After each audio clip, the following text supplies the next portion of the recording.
In this problem, we're being asked to integrate sine of 2t times 2 with respect to t.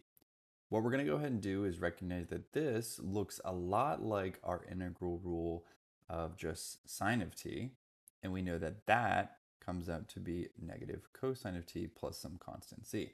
We can think about this with the derivative rule backwards. The derivative of cosine is negative sine, but since there's no negative here, we throw the negative on the cosine on this side. So we want it to look like this, right? When we're integrating, we want it to look like something we already know. So how do I make this original integral look like the thing I have down here?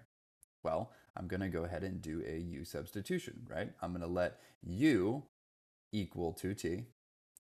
By doing so, I would then be able to replace this with some variable, and that would look a lot like that, right? One single term. So u is going to be 2t.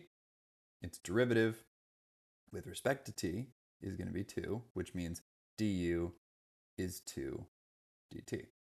All right, so looking at my problem, this 2t we set equal to u, and then the 2 dt is right here. It is our du, right? So if we go ahead and rewrite our integral now, we get integral of sine of u times du. This is exactly our rule that we know, which is going to come out to be negative cosine of that variable u plus c.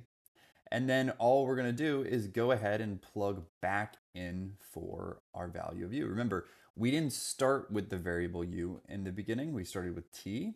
So you don't want to end with u, right? We want to end back in t, the original variable we were working with. So u was 2t. We just go ahead and plug that in. This is our final answer for the integral of sine of 2t times 2.